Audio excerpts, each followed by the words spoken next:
Okay, it's time for Erica LINDBECK. For the first time. The first time ever. Right? Not the first time. No, not so much. We actually tried to record one of these 2 days ago, and I don't know if I wasn't clear, but I thought we were both recording our own audio, but you were not, I found out at the end. I wasn't, because I'm not a professional podcaster.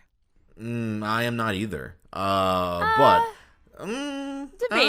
No, I'm not getting paid for this. Well, not really. So, anyway, long story short, this is the second run we're doing this, but no pressure. We just have to make sure this is just as entertaining. Just as good. And as engaging as the first one that nobody got Riveting and titillating as well.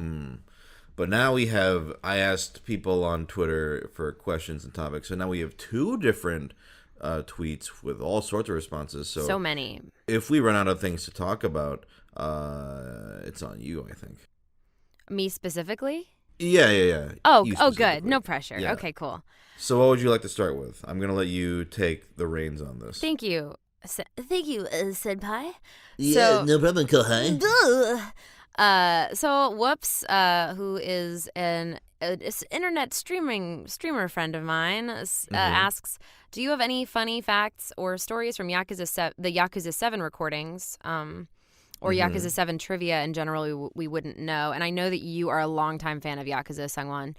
Yes. The only really funny story I have regarding Yakuza is the character that I just voiced in the newest Yakuza game, which was the kink nurse, like the baby kink nurse. So, and that was hilarious because I walked in as usual, didn't know what I was doing.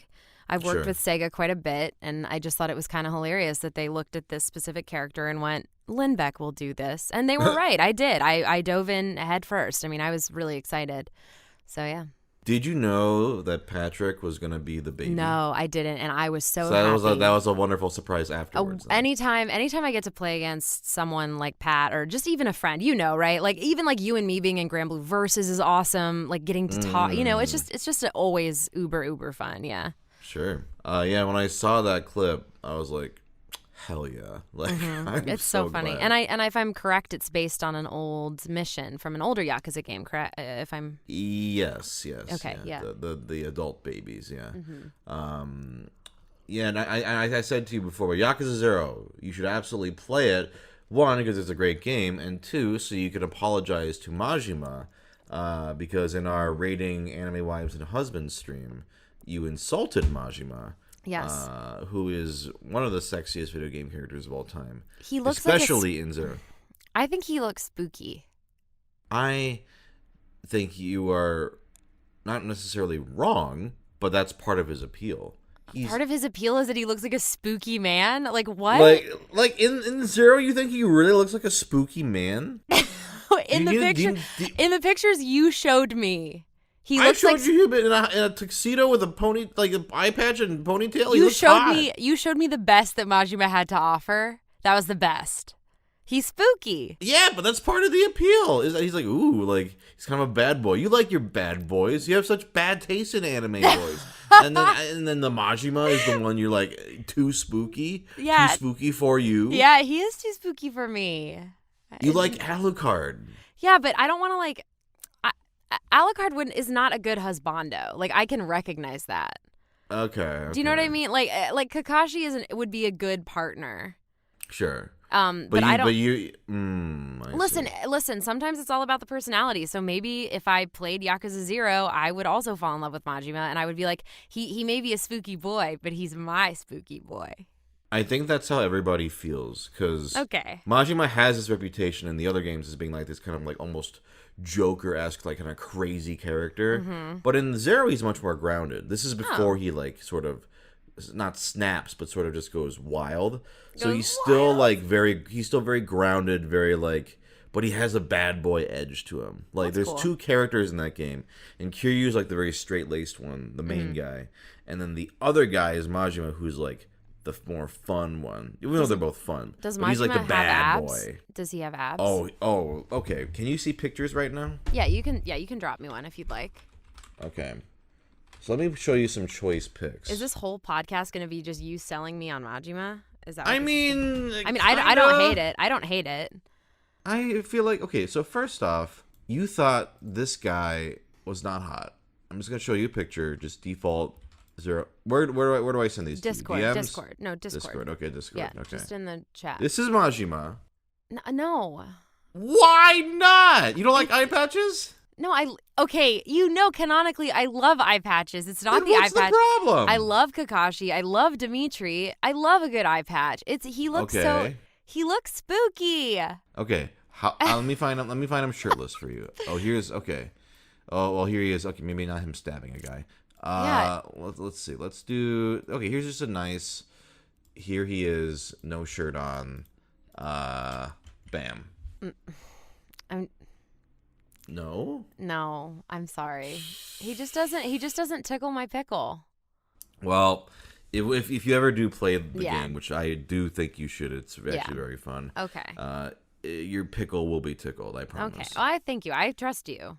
Yeah. Not everyone falls in love with that character when they play well, that it game. seems like it because nobody agreed with me. I got just absolutely canceled on the internet for not liking Majima. Actually, your editor Jay, one of the questions he posed was, why does she hate Majima? But we already covered it, so that's a valid question, but yeah. All right. Yeah. Okay. Actually, we were talking about who would actually be a good partner, and like the fact that I recognize Alucard from Hellsing would not necessarily be a good partner. My friend Jenny Yokobori says werewolves versus Mothman. Who is the better partner? I think Mothman, just because he's softer. He's a softer boy. What is Mothman actually supposed to look like? Well, is there no actual like canonical image of him? There honestly isn't. He's just like a fluffy moth boy. He's kind of however you imagine him to be. But werewolves are generally, I feel, more aggressive than a Mothman would be.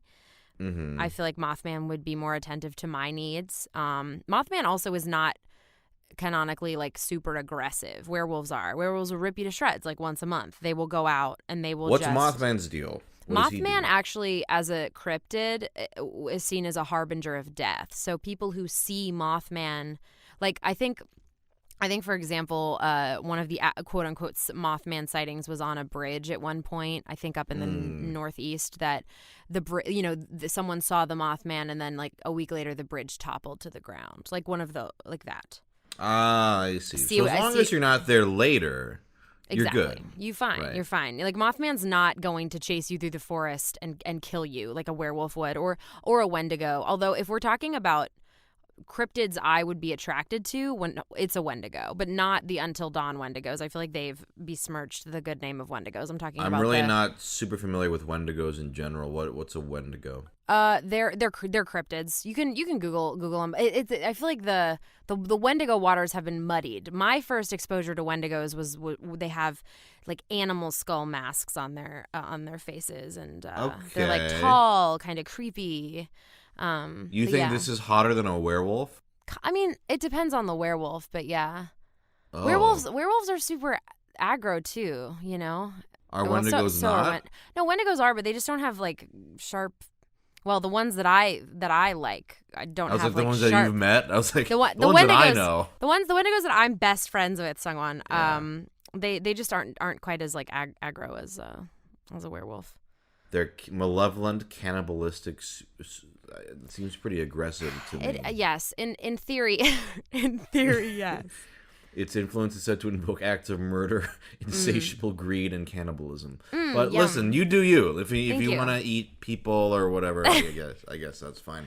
I just want to be chased through a forest by. I think this fucker would chase you through a forest. Absolutely. Oh yeah, no, totally, and so would a werewolf. Absolutely. But that's why Mothman between those is the partner. I understand. Yeah, absolutely. It's Mothman, like a Mothman protect. Kakashi, like Kakashi protect, Alucard attack. It's kind of the same thing. Yeah. I see. Okay. One thing I thought that was actually pretty interesting last time was the idea of we were talking about characters that are. Because what reminded me was when you came into Yakuza, I didn't know what to expect, right? Mm-hmm, yeah. Well, sometimes you go doing a thing not knowing what to expect, and sometimes the character is very challenging. Or, like I was talking about, for example, characters that none that have been announced yet, but I have played a couple characters that have been sort of evil in not a fun way, just like a bad person, like an abusive person, or something to that effect. And then I think we were talking about what it's how do you approach a character that is in any sort of different ways challenging. And I think you had a pretty good example when I brought this up. Yeah, I can't. I'm not quite. Was I talking about like Futaba and Magilu? Were those the ones? Those were the ones you brought up at first. Which feel free to discuss them first. I'll remind you of the character you. Yeah, because I honestly can't remember. But yeah, this wasn't really. I don't play a lot of, I would say, like quote unquote evil characters or psychologically super nefarious characters. But I do think with specifically Magilu and Futaba, keeping an outlandish character grounded is a difficult task, especially when you're doing something vocally that's really different from what you generally sound like. And then the other thing was, I think with Magilu and Futaba specifically, I was pulling up a lot of things about myself that I didn't necessarily like and using them in order to serve the character. Like for Magilu, I think it was kind of the fact that she's a parody of herself. She jokes about everything, and it's all a defense mechanism. Or with Futaba, the agoraphobia, the sensory overload, just things that I've experienced in my life that are hard to sometimes like talk about or bring to the surface. But I think it's very therapeutic and cathartic. So, yeah. Sure. The character you brought up last time, you also brought up those characters, but was from Berserk. Oh my gosh, yes. Okay, there we go. So I voiced Farnese, or Farnes as some people call her, in Berserk. And that she goes through a lot. I mean, she's straight up, she's like masturbating on a sword, begging Guts to cut her in half, like that's, it's a lot. And Farnese also, is she, I don't think she's a wholly bad character. I just think she's really fucked up. She's a fascinating character. Yeah, she's oh my god, so her relationship also with Serpico I love and I think is so interesting. And Max Middleman actually voices Serpico, who's a really good friend of mine who I get cast against quite often, and that was really, really cool to play off of him for that. But yeah, exactly. Like, you just have to dig into some parts of yourself that you might not necessarily like but are there, and in a way you're almost telling them that they're okay, and I'm gonna use that for my art. And in a way there's like a strange piece in that, I don't know, that I find. I was saying last time it was interesting, because you brought up Farnese, and I've actually just read that part or that whole section recently, because I'm reading the Berserk manga now for the first time. Now I'm just curious, was that the CG series or a movie or CG? Okay. Yeah, it was a CG series. Gotcha. Yeah. Okay. I haven't seen any of the animated stuff, but I know there's like the original and there's movies and there's like another series. Okay. Yeah, but sometimes I also feel like not everyone can play those kinds of characters, and it's not an indictment on what people can do, acting wise, but you just kind of have to have it in you to be able to do scenes like that convincingly. You just have to be willing to go for it. I'm sure you understand that. But like on my end, I've played a couple of abusive fathers, and it's not like a fun role to come into. Yeah, right? It's not like a fun bad guy. It's like you don't get to have fun with it. Yeah. Instead, you have to take it very seriously, because you don't want to make light of something like that. Yeah. It's a traumatic thing. It's really evil behavior, and so going into that. The way I have to approach it is, as bad as this person is, like, where are they coming from? And usually a lot of, as it's conveyed in the dialogue or whatever, a lot of it is like their own self-loathing for themselves and their own insecurities and them lashing out against a target, right? Yeah. Which doesn't justify their actions at all, but you have to kind of like understand that this character is not just like a cartoonish force, right? Like, yeah, it's not just like there's no motivation behind his actions. And so it's not justification, it's motivation. That's a good motivation, exactly. Yeah. And in order to ground it, in order to make it like you have to understand, not tolerate, but understand, like that's where as an actor you have to go in and okay, yeah, no, a lot of this is just toxic mishandling of, you know, your own self-loathing and your own expectations and whatever, and targeting somebody else for it. It's always interesting. Like I'll whenever I am called in to do a character like that, it is a very I think as an acting exercise, I think it's very valuable, even if it's not like super fun. I don't get to be like, hey guys, I can fan favorite. No, this character is here to be hated. But you know, you have to. That's the job sometimes. Yeah, exactly. Now we also kind of talked about last time, and I thought this was kind of funny. Characters. What are characters that? Now I'll audition for whatever they give me, right? But there are certain types of characters I'm like, they're not gonna fucking cast me as this. Like, and for me, it's always the plucky young.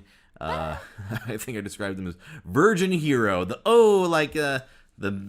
main young 13-year-old sword wielding JRPG hero. That's not gonna be me, and I don't mind. I don't think those characters seem very interesting to play, but maybe I'm sure. That's not fair to say. I'm sure they're satisfied. For some play, people, but... listen. So, you know, I personally would prefer to play a juicier side character than a main. Yes, same here. Yeah, it's some the virgin hero is some people's shot of whiskey, and that's great. And that's what they like to do. But I agree with you. I don't know. I feel like for me, I just don't have. I have a kind of weird sound because I don't sound old enough to play a mom generally, but also I'm kind of in between. I actually sound basically my age. I can skew up or down a little bit, but I do feel a weird sort of like I call it like my lady voice. Like my lady voice only goes up to a certain age depending on what, you know, video game or animation you're working on. Sure. And then sure. I just can't. Maybe in 10 years, hopefully, I'll get there. But yeah. I almost feel like sometimes I toe this like weird middle ground. I don't feel super at home in like children's animation either. Those reads make me. This says the girl who did Barbie for 2 years. It's hilarious, but I've never felt super comfortable with that. I always like for example, I feel very comfortable in the world of Cyberpunk, which just came out today, and I'm in that. Like those gritty cinematic worlds are really where I feel like I do my best work and where I feel most comfortable. What about something like Thundercats? Oh, well, see, that was funny, and comedy is something that I feel also very at home with. Sure. So, you know, and a children's, quote-unquote, children's animation that... You're talking like young kids stuff? Yeah, like where are we going to go today, Mr. Blah, blah, blah, like that. Yeah, I see. Yeah, gotcha. I like to play smart characters. I see. Or at least characters that think they're smart. There you go. Or at least characters that have some depth to them, right? Yeah, exactly. Okay. See anything on there you thought would be interesting? Any topics? Yeah, Demfure asks, if you could choose to have a lifetime worth of experience in one thing, what would it be and why? Okay, I say something athletic, like parkour or something like that. That would be cool. There's so many options, though. As an embarrassment of riches. I mean, geez. Yeah, and my answer to that would be learning a language, specifically Korean, so that I can actually, you know, no longer shame my family. No, I mean, I can understand it well, and I can speak it poorly, but it would be very valuable if I could just, learn it. Are there any other, besides languages, is there anything you wish you could just, bam, you know this now? Ooh. I'll go first if you need thinking. Yeah. You know, watching The Matrix. Have you seen The Matrix? Mm-hmm. Yeah. And you know Neo gets to just like suddenly learn kung fu or learn karate, learning different like self-defense things just instantly and becoming a fucking just not that I'm gonna do it, but I could, right? A like John Wick murder machine. Yeah. That'd be kind of cool.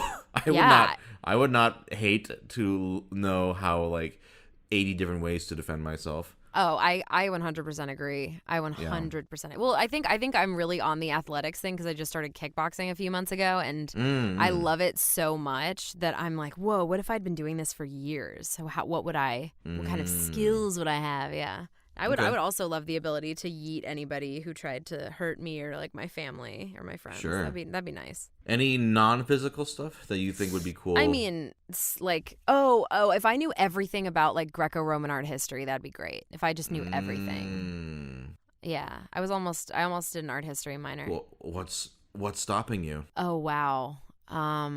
Myself, my own perceived limitations, Sungwon. That's what it is. And my crippling addiction to Dead by Daylight. Yeah. Okay. Anything else on there? Oh, I like this one. Tom Cat Vickers says, what would you both consider to be your most iconic role of your career so far? And then what's your perfect dream franchise or project that you'd love to work on in the future? I would say for me, as far as iconic roles would maybe Futaba from Persona 5. Maybe like I feel like Jessie from FF7 has become kind of I hate to say like iconic, but for me, like within the realm of my career. I think it's very fair to say that character is iconic. Yeah. Yeah, and then I would probably also say for me, I really loved working on Spider-Man PS4. I did Black Cat, who in the scope of the game was not a huge character, but I feel like she packed a big punch, and I got to do her facial capture on a PCAP stage, and I'm really proud of my performance as her. So yeah, as far as what's your perfect dream franchise, I would probably say an Assassin's Creed game would be awesome, just because I 2 through Revelations really shaped my gaming taste, I think, as a child. I'll get back to you on that. My iconic characters are Flack for sure. I think we were talking last time about like what character did you play where you noticed a shift? And for you it was Futaba, right? Yeah. And then for me it was Flack for sure. Flack, and then Hyodo in Agretsuko was another big one. And then Vasaraga has a big fan base as well. And then my dream franchise is Ace Attorney. Now, Ace Attorney is a big one for me. Now, I have a question for you. Two questions for you. In Assassin's Creed, what role do you want to play? Oh, just a female protagonist assassin. Got it. You want to be the lead. I want to be the You want to be hero. the assassin. I want to be the assassin. In Assassin's Creed, it's cool to be the main character. Yeah, exactly. I am not hating on people playing main characters. Like, no. You know, Flack's a main character. Yeah. There's just like a certain JRPG. And listen, this is no shade on actors who play a lot of these characters. Listen, no, God, no, not at all. No, make that bank, and also you're getting a lot of lines. Like if you are young shonen sword boy, like that sword boy, BOI boy. You're on the damn cover. You're gonna get the figures. Like exactly. But no, in Assassin's Creed, yeah, that's absolutely like a cool. Especially you get a ton of lines and stuff. Yeah. Like, it's a lot of work. That's the thing. Like some things that fans don't really care about are what pay the bills, which I think is funny. And like my commercial work or my, doing incidentals and ABC game. Like there's so much work that I do that I never even talk about. Sure. Yeah. I wanted to take a second actually to talk about what's up? You and your career and how it's gone. And I think I think maybe you said you've discussed this on previous podcasts, but I think it's been really interesting as your friend these last few years to watch you sort of morph over. And I know you've always been a voice actor. That's always what you've wanted to do professionally. And watching like Borderlands happen and Agretzko and like Grand Blue and all the other things that you've been on, I've noticed a shift. You kind of went, in so many words, like, here I am, bitch. Like, look, this is what I can do.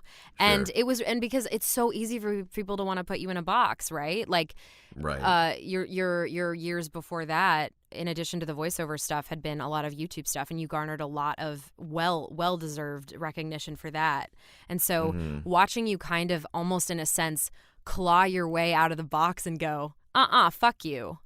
This is what I want to do, and this is what my passion is, has been super cool. I'm just really proud of you, and it's been really cool to watch. Well, I appreciate that, and I think we kind of touched on this in our previous conversation, but it's like, I think a lot of voice actors have, not even people who are known for YouTube, but just until they get their first quote unquote big character, they kind of feel that, like, struggle, like, no one really recognizes me for my work. No one really knows who I am. I want to, And there's nothing wrong with that, because, if you get, a higher profile thing, you'll start to get more, recognition and more work potentially. And I said this in regards to, I did a lot of press after FF7 came out with Jesse, and people were, saying, you must have been so excited. And of course I was excited, but I had been on FF7 for 5 years, or 4.5 to 5 years before we even started recording for the game, because I had to do a trailer as Jesse back in 2015. And at that time, I was super happy, but also, so much can go wrong. It's one thing for to be cast in a big video game or what have you, an animation, whatever. It's another thing for that game to get made. It's another thing for you to keep the character. It's another thing for the game to get good reviews. And it's a whole other thing for your freaking character to be a fan favorite. So, and all of those things are out of my control. So I didn't get excited until that thing was out and the reviews were in. The reviews are out. And people were like, oh my God, Jesse's so great. And of course it was like, it's not even, it sucks to say, but it's almost not excitement. It's just relief. It's just like, it's just relief. I totally know what you mean. I was like, man, if Borderlands 3 turns out to be one that just sucks ass and nobody plays it, I mean, I'm so proud of the work I did, but that would be a bummer. Like, there's so much work was put into this. Like, you want, the work is what's most fun, but you want people to enjoy that work. You want it to, not only for your sake, but for, the writers, the director, the engineer, just for that work to be shared with an audience, as much as possible. That way people can see the fruits of the whole team's sort of labor. Yeah, and the thing is, I think what we do is really important. I kind of view it as it's icing on a cupcake, right? Like icing's not going to save a cupcake, but icing can really enhance a cupcake. And I'm not. The other thing is, we get the accolades and or the flack. When it comes to video games, a lot of times, because we're the ones that are more forward facing. Sure. And it's so funny because all of us have sounded bad in video games. Like every person has sounded not great because what have you. I mean, all of us have done great work in games that tanked. All of us have done not so great work in big games. Like it's just and the thing is, most of it has nothing to do with us. Like, that's what's so crazy about it. There's so many. I can't walk in, and I have 200 lines to get done in 2 hours and the writing's bad. There's nothing I can do. Like, I can't fix that. I'm just not going to sound good. Yeah. It's like, I hope that makes sense. That was a total tangent, but I absolutely agree. No. I think there's a lot out of your control. And when I listen to a performance these days, I cut the actor a lot more slack. Me too. I'm the same way. I used to go, what the heck? And now I'm nope, I've been there. Because you're like, could have been a weird director. Could have been a weird direction. Could have been bad script. Could have been, this was just thrust upon them and on the fly, or the script was changed. Or like they just were like if there's something where like a character is supposed to yell and they're not yelling, I'm like, that was on the director pretty much. That was not on the actor. Or like whatever localization team just didn't communicate. Or yes, correct. I don't want to say only the director, right? Maybe the director was not given the information by the script. Yeah. So there's so many things where I'm like, that's probably what happened. Now, with that said, if an actor in every single thing they do is not good, then it's like, okay, maybe there's something there. But that's very, very rare. Like, usually I'm like, no, I know this actor is good. This was just like something was off here. There just comes a point where you have to, as they say in Frozen, let it go. And I also feel like it too, because again, I was worrying and having a lot of anxiety about things that I've now internalized that are completely out of my control. So like all of my self-worth used to come essentially from what I was working on, what I was booking. And I've realized that is not good, that's not a good thing. So as excited as I do get about things, I did have to put a little bit of a blockade of a little separation there, because so much of it has nothing to do with me. It's really all about the work at the end of the day, because that's the only thing that you can only bring your A game to whatever table you're at. So I'm curious, what steps did you take to sort of do that? What you just described. The idea of sort of blockading yourself and like, not just putting all your self-worth on like, hey, these are all the things I'm in. I've gotten a lot more choosy about what I'm very lucky, obviously, but I just was nose to the grindstone working on everything anybody ever wanted to book me on for like 5 years. And this last year I just finally was like, Erica, you're fine. You don't have to do everything. You don't have to spend 8 hours in the booth every day. Sure. So I started to say no. I started to turn things down, and I started to go. There's what actually makes me happy. Also, I always want to serve the piece as best I can. I don't ever want to walk in the booth and be resentful, because that's not cool.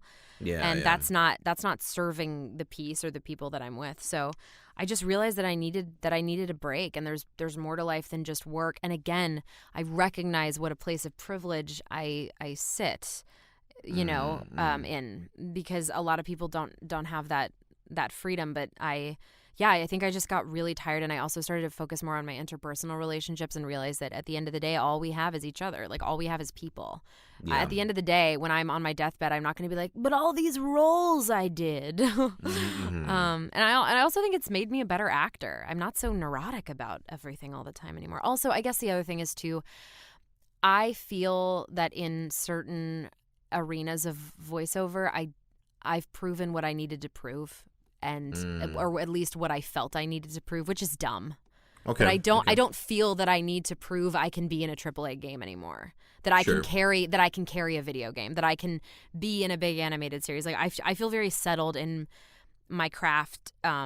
Although to be clear, that doesn't mean that there's no room for improvement. That I don't perceive that I have any room for improvement. I just took a 6-week acting course, like literally, it ended a month ago. So I'm constantly trying to improve, but I don't feel that like, slamming up against a wall, never hearing anything, not knowing if I'm good, I don't feel as like frenetic anymore. You feel comfortable.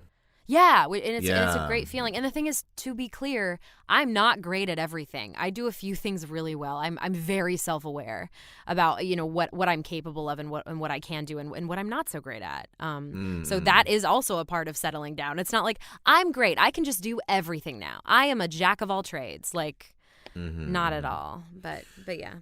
I think that's very valuable. Like, I think this year for me has also, and it's interesting, you like, and I've kind of talked about this with other guests, but it's like, you say it's silly or it feels stupid to like say you have to feel like you have to prove yourself, but I totally understand that. It's like, you do set up kind of goals for yourself, and like you want to be like, I can do this, and I did earn this on my own, that sort of thing.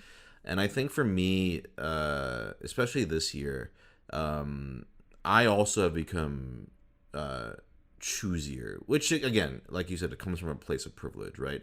It's like I can afford to not take every single role that I, if I'm not interested in the project, I don't have to do it, right? I'll only go out for things where either I have a personal investment in it, or think the people working on it are cool or whatever. Yeah, if someone reached out to me recently that I worked on, he's just part of an insanely good localization team. Every time I've worked on a game with him, it's been a fantastic experience. He was like, "Hey, I have this little game. The writing is amazing. We just want to make sure we localize it properly. It's only going to be 35 lines. Can we hit you up?" And he was like, "I completely understand if not." And I was like, "Dude, I would do anything for you, of course." The fact that how flattering too that someone reaches and goes like, "We want you for this little special project that we just want to really kick ass on the localization." Like for me, that is so fun. Sure. Like that is like that really made me excited. Yeah. Yeah. Yeah, and for me, the size of the role doesn't necessarily matter. No. As it is if the character is fun or interesting or whatever. Even if they only have let's say 30 lines or whatever, as long as the character isn't just nothing. But there have been sessions I go in where I have I'll admit maybe low expectations of oh, this seems like it's not going to be very much at all. Or not very interesting, and then I often find myself surprised by how much I enjoy it. Even if it's simple shit. But go ahead. Oh, I was just saying one of my favorite things is running utility. I love getting brought in for utility on animated series or video games where nobody's gonna care. I'm not gonna announce it, but just going, "Hey, we have these 5 weird characters. Can you just make something up?" I'm like, "Oh, yes, absolutely, I can." And that's not something every actor can do. Oh, it's my favorite. Honestly, a few times there was one game company I went in on incidentals for, and then they cast me as a lead in their next game. It's a great way to get in. It's a low pressure, great way to show people what you got. It's funny I say I'm nothing to prove, but man, I am a show pony. I'm put me through my paces. Give me everything. Well, because the other thing is, it's not even needing to prove yourself. It's just going, "Oh my God, let's collaborate. I'm so excited. This writing is so good. Let's do this. Let's take this to church. I'm so excited." For sure, that's but how I feel. There is also in this industry, you do kind of have to prove yourself. Oh yeah. To creative people, right? I also get called in to do utility stuff, right? And if you can show them you can do 5 different voices, that's very valuable to show. Absolutely. That's something that they're gonna log in their mind. If you come in and you can't do it, I mean that's fine, but that's they're gonna have more of a limited, I think, perception of what you can bring to the table. Exactly. It's they always say, if you do one thing really, really well, that's great. Yes. But it may box you in a little bit to not at least work on that versatility. And again, you don't have to do everything. I'd say I do probably 3 or 4 things really well, and the rest is just bastardizations of those things, slight changes to those things. And that is kind of where you find where you're comfortable. I think it's psychological, right? What psychologies of characters do you understand the best? Sure. And then go from there. Sure. Yeah, because people you do so many voices, and I'm for me it's not really vocal. The vocality comes at the very end. It's all about the psychology of the character, and then whatever comes out of my mouth is kind of what I guess matches that. A good example would be I do Talia, Morgana, and Zoe in League of Legends, and all of those characters have to be able to talk to each other, fight each other, kill each other, and vocally differentiating them was obviously incredibly important because of that, because they're all in the same game. But for me, it was never, I have to differentiate with them. It was just, honestly, Riot's writing is so damn good that I kept auditioning thinking I wouldn't book them, because I was like, "Oh, I'm already Talia. They're not going to book me for another one."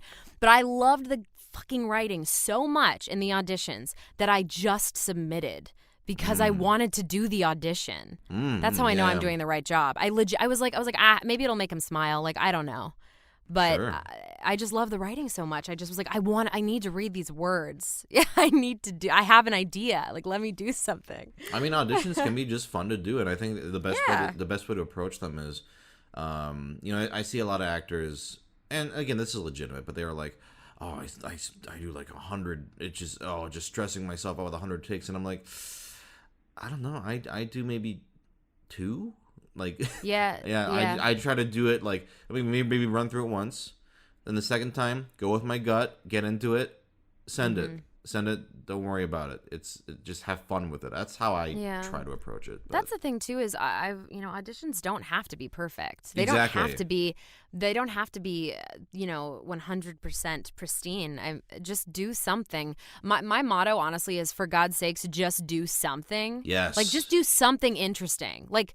I literally would rather them listen and laugh and go, who the fuck is this chick? She's not getting this part, but who was that? Like, I would rather that than them just go, okay, next. All right. Sure. Like, no, just do something. Like, I think everyone's scared of messing up. And I'm like, no, that space is the space that you're going to do your best work in. Yeah. And it will, who knows? Maybe not that character, but a different character. Right? Yeah, exactly. That's the thing too. They'll go. That's the whole. Who was that? They're not right for this part, but they made me laugh, so that's good. This is going way back, but I had another question. You said dream franchise, but I'd like to hear one more. Another dream franchise? Another dream franchise. Yeah. Well, one of my dream franchises was Naruto, and I did some work on Naruto, just the original series, just some incidentals, and then I'm Sumire and Naruto Boruto Next Generations, and I'm not asking that ones was awesome. You've achieved, Erica. I just was excited about that. No, I'm glad. Yeah, that's awesome. But what's one you haven't done where you're like, I would like to be in that? Did I have one last time? No, that's why I'm asking you. See, I'm trying to get some new questions in. I want to be in your chair anime, whatever it's called. That's the one. Do you actually want to do that? Oh yeah, 100%. That looks fun as hell. But I'll give you another one though. I like a BioShock. Oh, I love BioShock. So yeah. That's a good answer. Okay. Yeah, but BioShock. Mm-hmm. Okay. What about you? Since you answered it, I'll have to answer it too. I said Ace Attorney, so I think my second answer would be, fuck it.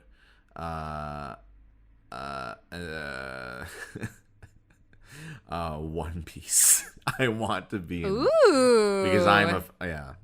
But if you're listening to this, don't tag Mike, don't tag anybody. That's very tacky. Please do not do that. Do you not know those people at all? I have I'm not like super close with Mike, but I think we have met basically. I know he knows who I am. So, anyway, I just love the property. I'm a big fan of One Piece. That's why. Oh, yeah, and also if Hellsing rebooted, I would die. Honestly, it's so perfect without me in it, though. There's certain things that you don't have to say this if you don't want to, but is there a character let's say it's just a clean reboot? Oh, Sarah's Victoria, and if I was older, Integra. But I think Victoria Harwood and KT Gray did such a good job. I mean, oh, so good, just so good. It's disgusting how good they are. Yeah. Okay. Any more topics that we didn't touch on last time? I think it's been a good mix so far. We addressed some of the best stuff from last time, and then we've actually touched on a lot of new stuff. Do you see anything you just want to talk about, or anything you see that from the submissions? With my special eyes, yeah. Do you automatically get an attachment to characters you voice? No. It really depends on the character. Yeah. Someone said talk about roles you didn't book. But we can't. I was just gonna say it happens a lot. Yeah. That's my only commentary on that. Yeah. All the time, literally all the time. Yeah, I'll just say yeah. Yeah. People are still upset about Majima. I'm still seeing. Yeah, they should be. I don't. Oh, I liked the question last time about how many children could you take on at once, fight. Oh yeah, I think I said 2. Yeah, I also said 2. You were no, at I said 3. I said 3. You said 3. I said 2 conservatively. We said what, 9-year-olds? Yeah, 9-year-olds like a good average. Yeah. Yeah. How about this question then? Are there any roles you've done that like almost nobody like listened to or played or whatever, but you're like, that was really cool work, underrated work, I guess. Like you're like, this didn't like get like a huge audience. Is there anything like that for you? I think Mordred is a really popular character, but I don't think that Fate Apocrypha was a super like popular series in the realm of Fate. Okay. So I think it's some of my best work I've done. Mordred feels very close to the chest for me. So yeah, that's some of my favorite work I've done for sure. What else? There are random incidentals and tons of things. Yeah, I'm talking just like, even if it was like it doesn't necessarily specifically be an incidental, but something like that where it's like, that was like a really good session or like really cool work, but just nobody really knows about it. Yeah, like I would say I did some really cool stuff in the last like Darksiders game. I got to do some incidentals that were super cool. Nothing super specific is coming to mind right now, but I do remember that being a really good session, and I was just doing incidentals. If you're like I don't put less emotional energy into an incidental. Yeah, absolutely not. Right. Than I would anything else. So I think there are some times where I'll be doing one and I'll start crying because the incidental's a civilian and is begging whoever not to kill them. Like I remember working on Call of Duty Infinite Warfare. I did a lot of sessions on that game. It was one of the first AAA franchises I ever booked, and nobody's gonna know. I was just a bunch of different characters, but I remember there was one day where they needed me to do somebody who was literally like begging for their life, and I immediately went there and I did it, and it was nobody's gonna know it was me, and no one's gonna know like the emotional like gravity of what I did, but it was to serve the piece, right? Oh, here's a good one. I did like 2 years worth of sessions on The Last of Us Part 2, and I was just I never even had a name. My character didn't have a name, but I had to. Those were some of the most like emotionally draining sessions I've done. Like we're choking on blood, we're finding our dog dead, we're killing people. We're not good people. We were the militia. Okay. And I probably did conservatively 30 sessions on that game, and a lot of it is saying not so nice things, and. But it was really all in contribution to the atmosphere of the game, which is totally cool because it's like, it's not about you. Like, again, you don't always get to be like the cool guy. Sometimes you have to be the mean person who's saying really ugly things. Right. Yeah, but that was a good example. Erica Luttrell and I we were partnered for the records, and we really put ourselves through the ringer on that. Naughty Dog was great, but it was just, you're set on fire for however many seconds. Okay, you've had your leg hacked off. Now you've had your throat slit. Like, they wanted it all to be really real, and we made it. By God, we made it real. So yeah, and that's, nobody's going to be like, wow, Erica, your militia member A was so incredible. But you served as part of a bigger picture. Exactly. Yeah. Exactly. And sometimes it's good to be, And you did good shit. Like, Yeah. I was like, good shit, LINDBECK. Like, you did a good job. You did the thing. Okay. On my end, aside from incidental stuff, which I think there's some incident like you said, utility stuff is really fun to do. I will say there's one thing I did that I thought was a really fun just experience where I did this was like a dramatic podcast, like, and this podcast had like a bunch of huge names in it, like Alfred Molina, like each episode of it was like a different people or whatever. And the one I was in, I was the lead, and I was with, I don't know if you know Deborah Ann Wall. Oh my God, yes. She was in True Blood. She's amazing. So it was me and her in the booth together as the main couple, and we actually had to do like because the way they recorded it was like they recorded the sounds in the room too, like walking and like us embracing and stuff, and so it was like this weird meld of like voiceover, but also we're like kind of acting it out too, and I was very it's like a very sweet, just kind of like sort of, because the whole concept of it's called like Flight 008, and it was like this flight suddenly disappeared and appeared later, like 50 years later, or not 50 years later, like 20 years later, and each episode is like a different story from this passenger, what happened to this passenger, what was their life like, and I was one of the passengers. Oh, that's so cool. It was very cool. I don't know if anyone really listened to it, but it was a full SAG production, obviously, and I had all these names in it, and it was just, I walked out of it, I was like, that was really fucking cool. I don't know if anyone listened to it though. And the good thing is too, but that shows that your enjoyment is not contingent upon how many people tell you did a good job. Absolutely, like your enjoyment of your craft, which I think is that honestly means that if we can experience that at least most of the time, then we've won. Like you have an actual job in the entertainment industry that you enjoy, independent of accolade. Yeah, like for me.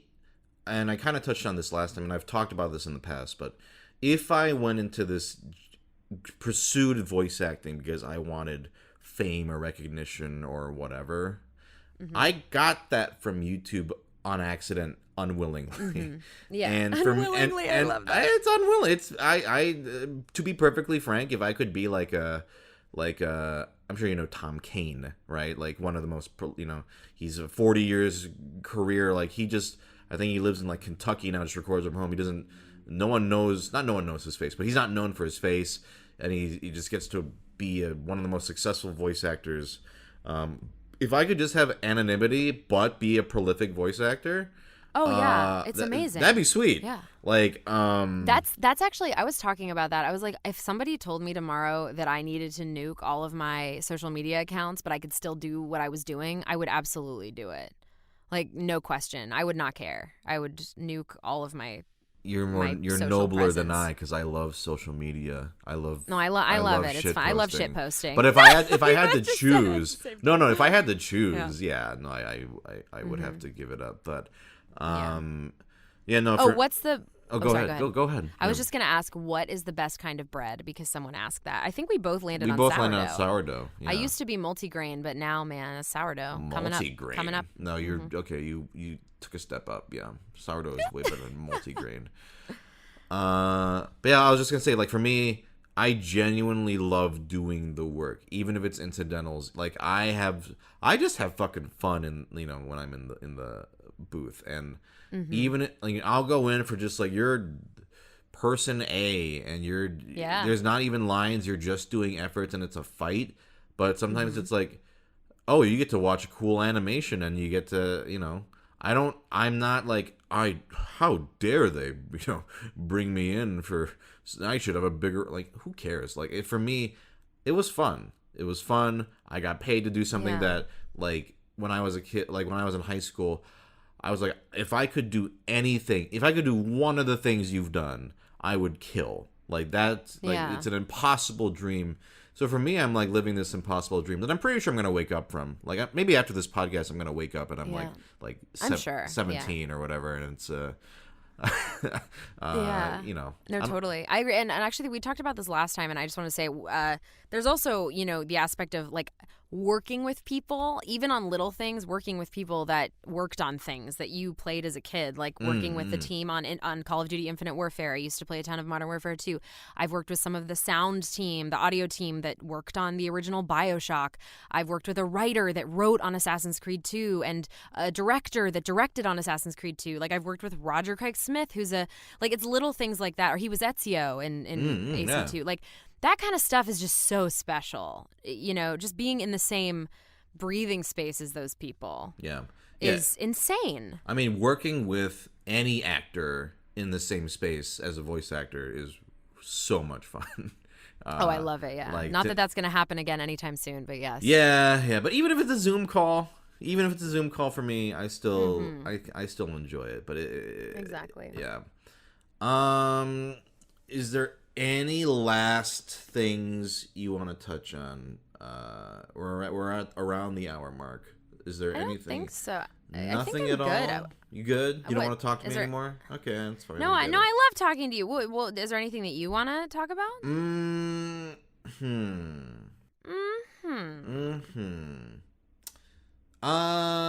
Nothing's coming to mind, but if there was one, just this is, there's nothing else on the tweets that looked like we could, that hasn't been covered already, or you wanted to ask? Particularly spicy? No, not. It's just a bunch of people chastising me for not recording the episode. By the way, you are recording, right?